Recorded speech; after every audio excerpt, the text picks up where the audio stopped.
Halo semua, selamat datang di channel Soim 511, channel random yang bikin adem.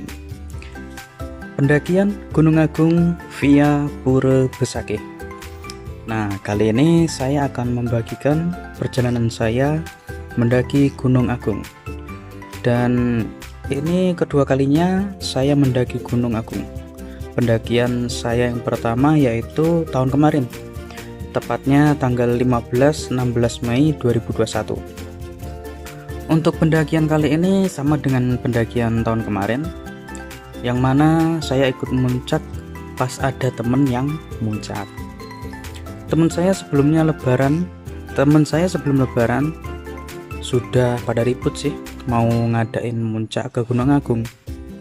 Ada yang nanyain tenda, ada yang nanyain trekking pole, ada juga yang nanyain headlamp atau senter kepala. Kemudian saya tahu bahwa muncak ke Gunung Agung itu direncanakan pada tanggal 7-8 Mei, yaitu H+5 Idul Fitri. Alhasil saya juga perhitungan berapa lama saya berada di kampung halaman. Singkat cerita, saya memutuskan di kampung halaman hanya 3 hari ya, demi muncak ke Gunung Agung. Kemudian saya sampai di kota Denpasar tanggal 7 Mei jam 2 pagi, dan di jam 7.30 langsung berangkat bareng teman-teman menuju base camp di Pura Besakih. Pada saat itu saya istirahat kalau nggak salah hanya 4 jam jadinya, ya kan, kurang lebih seperti itu. Untuk perjalanan menuju base camp lumayan lancar ya, dari Denpasar ke daerah Kintamani. Walaupun motor yang saya pakai ada masalah sedikit, tapi akhirnya masih bisa lanjut. Kami pun sampai di base camp di jam 9.47 atau jam 10 kurang 13 menit waktu Indonesia Tengah. Setelah sampai, kami bersiap dulu. Tak lupa kami berdoa bersama agar dalam perjalanan menuju puncak bisa berjalan lancar. Tepat pukul 9.58, kami memulai perjalanan ke titik pos 1. Medan yang dilalui untuk pos base camp ke pos 1 ini masih tergolong ringan karena tanjakan yang tak terlalu curam.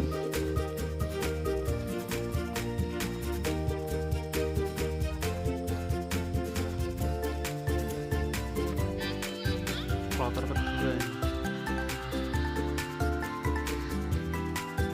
Gimana masih info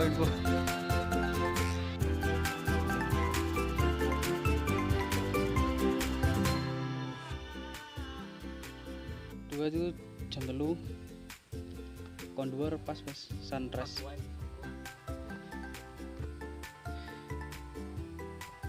Medannya sempit-sempit sih.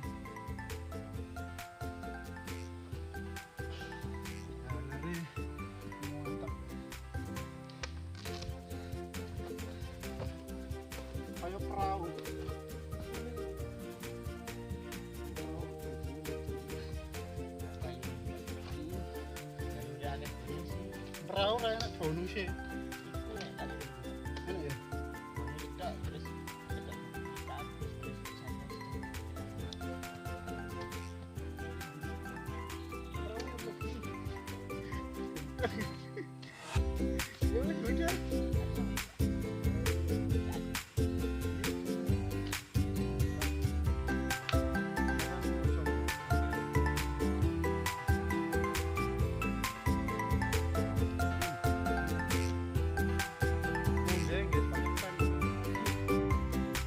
Dan kami pun sampai di pos 1 pukul 12.22. Kurang lebih memakan waktu 2 jam 30 menit lah. Itu pun ada sebagian teman kami yang berangkat lebih awal dengan tujuan mencari tempat untuk mendirikan tenda di pos 2 nanti. Karena area pendirian tenda yang terbatas, jadi mereka sebagian naik duluan untuk mencari tempat tenda. Sedangkan medan dari pos 1 ke pos 2 atau pos pendirian tenda sangatlah curam. Ini saya rasakan sendiri perbedaannya dari terakhir saya mendaki, yaitu tahun kemarin, tahun 2021. Medannya masih lumayan enak, tapi setelah 1 tahun ini menjadi curam. Pastinya ya karena faktor jalan yang sering dilalui dan juga faktor alam, terutama hujan yang menggerus medan. Perjalanan dari pos 1 ke pos 2 cukup memakan waktu, bisa jadi 2 kali lipat dari base camp ke pos 1. Seperti yang sudah saya jelaskan tadi, selain medan yang curam, barang bawaan kami yang masih banyak menambah durasi perjalanan menuju pos 2.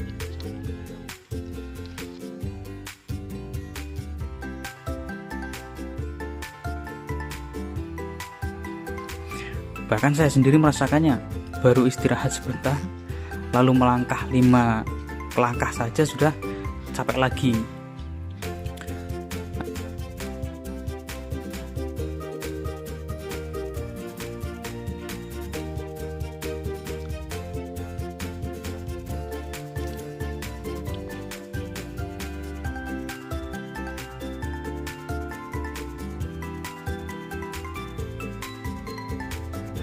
Akhirnya saya sampai di pos 2 pada pukul 17.51.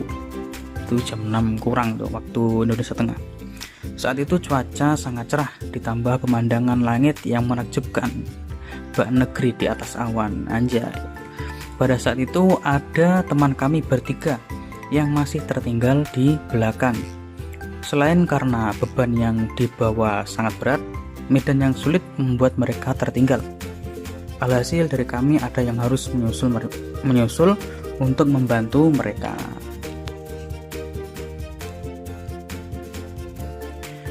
Singkat cerita, malam pun tiba. Tak berselang lama ada rombongan pendaki lain yang baru tiba. Karena kondisi malam yang gelap, saya pun ikut membantu mereka dengan menerangi mereka dalam memasang tenda. Pada saat itu saya sangat merasa kasihan ya. Mereka sudah capek baru datang dan harus mendirikan tenda malam-malam lagi. Lagi pula saya mempunyai prinsip kalau sudah di gunung, kita ini sama-sama perantauan gitu loh. Artinya ya kita saling bantu, saling memberi support gitu kan. Selain itu saya juga mengamalkan dasar Dharma Pramuka yang kedua, yaitu cinta alam dan kasih sayang sesama manusia. Asik, anak pramuka banget nih. Dan saat itu juga saya bulatkan tekad untuk tinggal di pos 2, yang berarti saya tidak ikut ke puncak Gunung Agung pas paginya nanti. Saya melakukannya bukan karena tanpa alasan ya, selain karena saya dulu pernah ke puncak. Yang alasan lain, saya juga pada saat itu capek, kemudian hari Seninnya sudah masuk kerja, dan Minggu sorenya itu ada undangan kegiatan. Akhirnya saya putuskan hanya sampai di pos 2 bersama 2 teman saya yang juga merasa kelelahan. Pagi pun tiba, pemandangan yang disuguhkan pun tak kalah dengan yang di puncak. Sembari menunggu teman-teman turun, saya pun menyalakan sisa-sisa api unggun semalam, juga memasak nasi dan sayur.